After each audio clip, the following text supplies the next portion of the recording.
William Russell. He is now heading up the Center for Christian Statesmanship, and we're going to talk about the D. James Kennedy Center for Christian Statesmanship with him. Welcome, Will. Hi, Greg. Thanks for having me on today. I appreciate it. Yeah, it's great to be with you the other night at, I don't know if that was the dedication of your new offices here on the Hill or, our first office was, I said, right around the corner at 3rd and Massachusetts, right kind of in the epicenter with, Heritage and all the Kirby Center and things. So it was great to see you guys there, and CCS is expanding on the Hill again. So, but before we get to talk about that, let's talk a little bit about you. How did, tell us a little bit about yourself. Well, I've got quite the story. If I told you that I orchestrated all of this, you wouldn't believe me. I am from. Well, tell us how you're mixing it up here on the Hill now. First of all, did you really want to do this? Was this your passion? And then how did you get to be part of the CCS? Well, it is my passion. I was born and raised in Columbus, Mississippi, and when I graduated college, one of my first jobs was working on the Hill as an intern, and kind of grew in that position. I worked in the Senate, then I worked in the House on staff, and kind of got to know Capitol Hill that way. Okay. Shortly thereafter, I started dabbling in presidential politics, and away we went.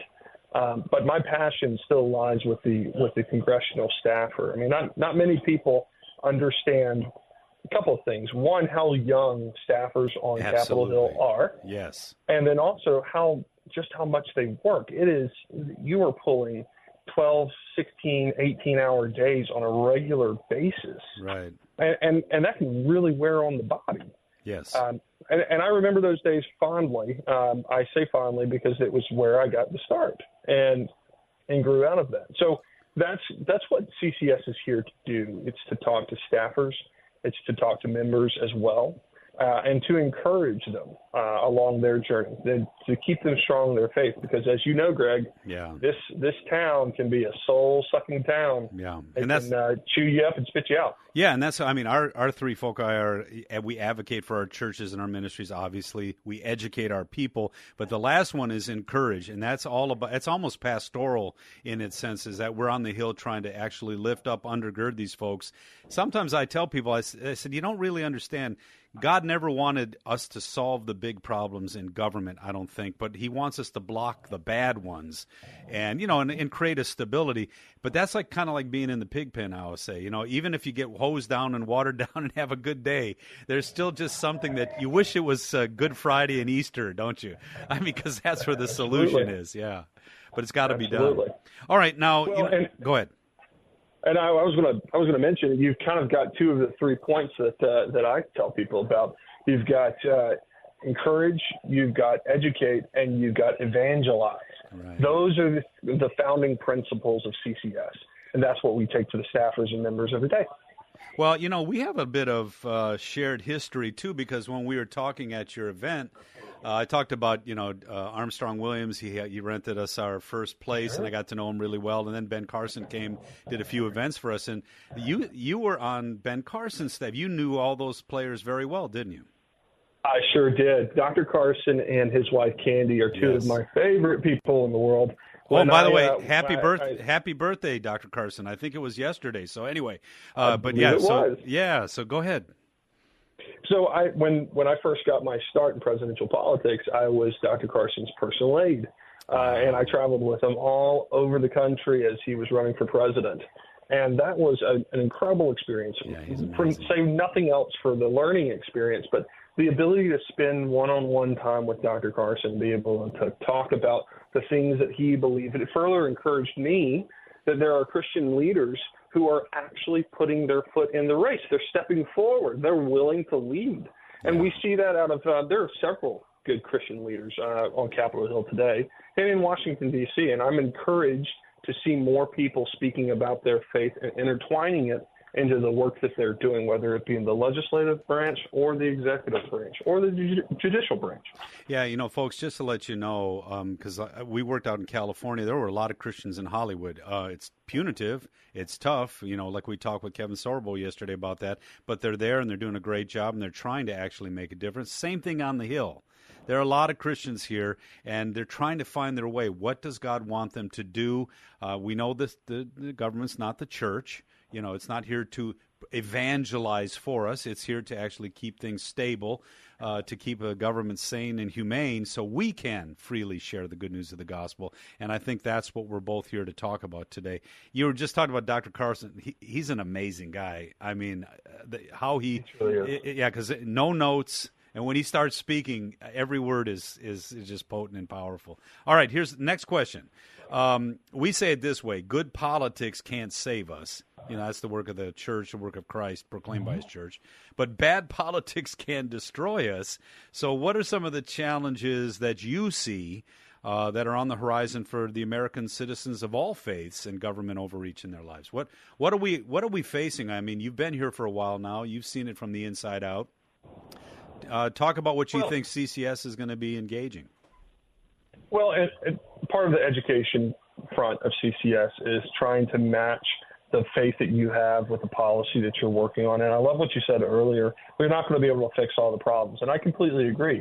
And the conversations that I've had with staff and members, I don't expect all the problems to get fixed in this session, in this Congress.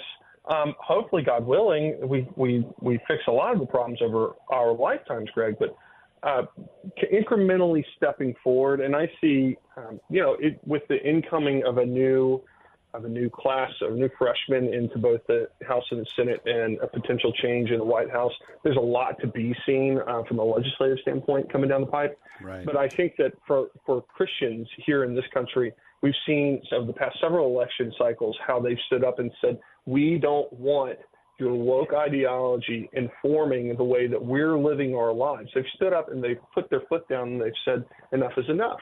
Right. And that's an uphill battle, obviously, because we've got a lot of people in power that want to kind of capitulate to this woke ideology. But we're now seeing fight back that we've never really seen before. And that's part of that encouragement why we're here in D.C. The people who are doing the work on the Hill, it can be a very lonely place. Yes. And so CCS is here to say, you're not alone. We represent a lot of Christians, all the Christians out there who agree with you to continue moving the ball forward. And it's incremental, sure. Yeah. Like, we're not going to see all the fixes right now, but we'll eventually work our way there. That's one step in the right direction. It's almost like the sanctification process that you and I go through every day. Right. A little bit better. Well, the funny thing, I didn't let you know I was going to ask this question, but a lot of people ask me, are you a lobbyist? In Lutheran Center for Religious Liberty, and I tell them no. And I'm assuming you're not a lobby group; you're a 501c3. No. So tell the people that's why we're more of an encouragement advocacy group rather than we're actually coming to the Hill with principles that we know, truths that transform, as D. James Kennedy used to always say. Sure. So talk a little bit about the difference and what kind of group you are. Absolutely. So we are not going to come to the Hill and advocate for HR 1730. We're not going to come to the Hill and say you need to push one bill or whatever the case may be. We're taking principles, biblically based principles, so that inform our biblical worldview. And we're taking them to the members, and we're challenging the members and the staff to look at this, read this, understand what your faith says, and then use those glasses, put them on as you're reading through legislation and asking yourself, is this in line with what we believe? Because faith above anything else. This is, if you're not living your faith out through the life that you're living, the work that you're doing, the engagement with your constituents, then are you living God's will? Are you doing exactly what he's asked you to do? That's the question. And so you're right. We're not a lobbying group, and we never want to be a lobbying group. Right. We are here to inform and educate what you believe, and then make that transition, because it's a tough transition sometimes. And some of these policies, they can get rather nuanced. But you pull out and you use your biblical worldview lenses, looking through whatever you're working on through that. And if you can look through that and inform your position, then it's easily explainable. It's really interesting. I have to do the same thing with my people, and one of the things that's wonderful is we don't call it the separation; it's the differentiation of church and state. And since Jesus teaches that, he teaches give to Caesar what is Caesar's, and what to God what is God's. And so he differentiates the role, and the founders actually limited the role of the state, not the church.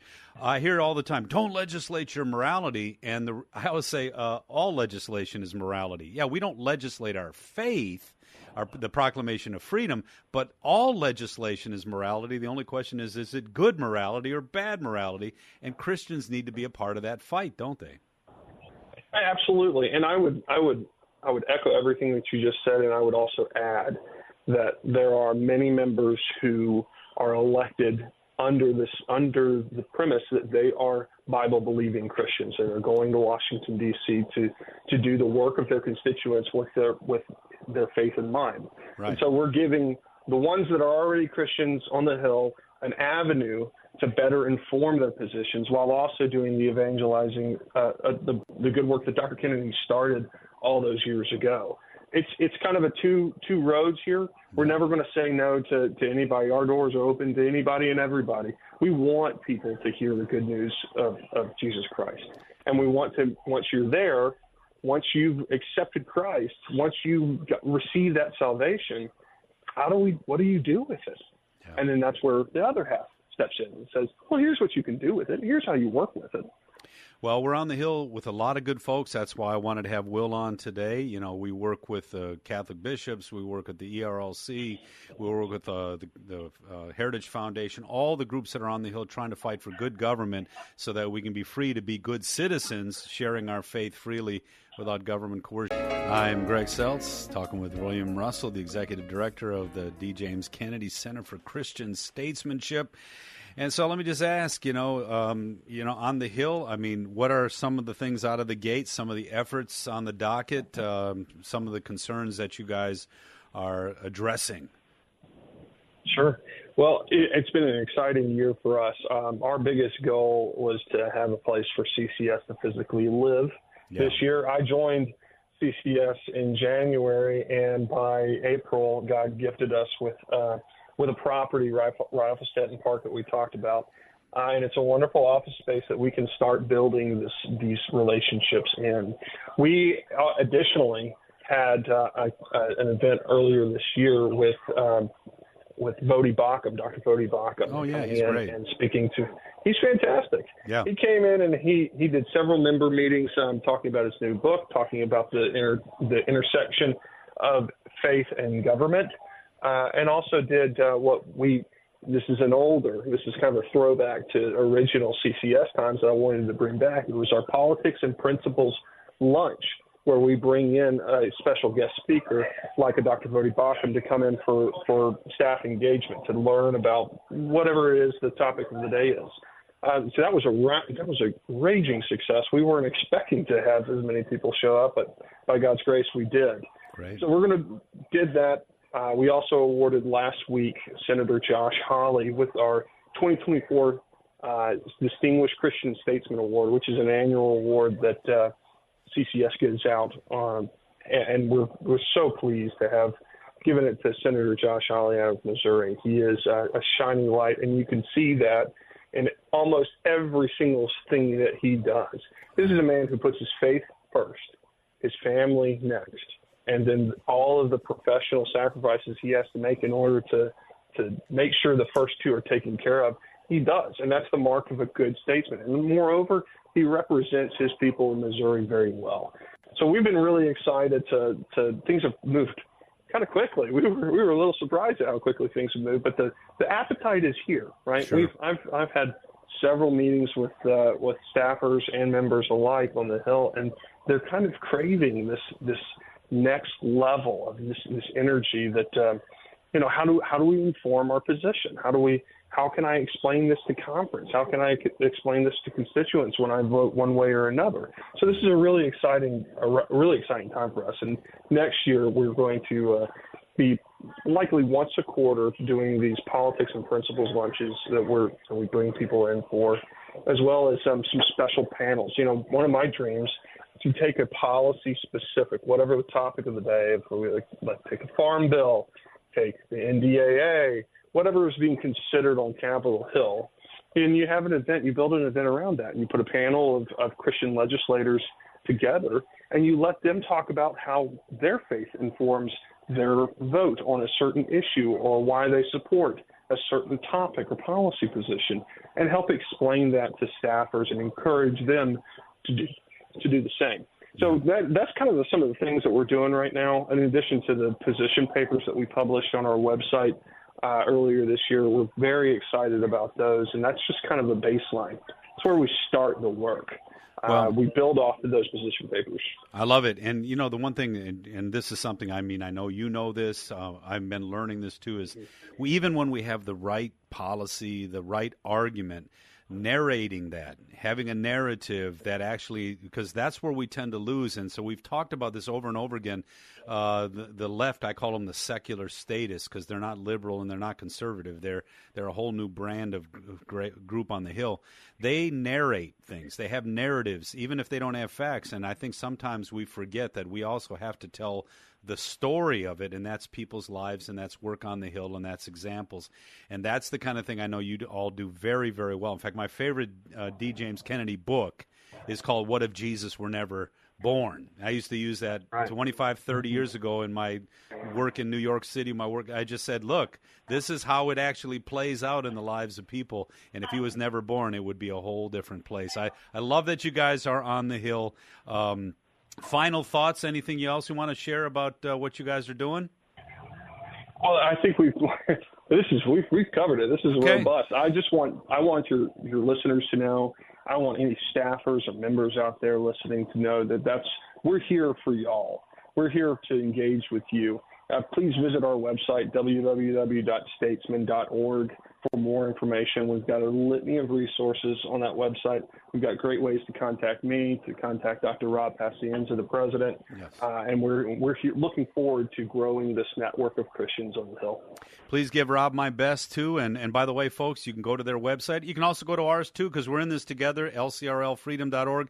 Our work is something that I love, that we're like a band of brothers and sisters on the Hill trying to be useful. We really are. Yeah, trying to be useful in God's hands, and that's one of the reasons I want to have you on. I want to amplify your voice. We've got to get all of our voices lifted up, because we just want good government for the sake of us doing our citizenship work and sharing who we are in Christ for others. And I think if we do that, that can be a real blessing to the world in which we live. Thanks, Will, for your service, and really, especially thanks for being on today. Really appreciate it. Thank you, Greg. I really appreciate it. God bless you and the group. You have a great day. It's great to be with you. Yes, sir. You do the same. Bye-bye now.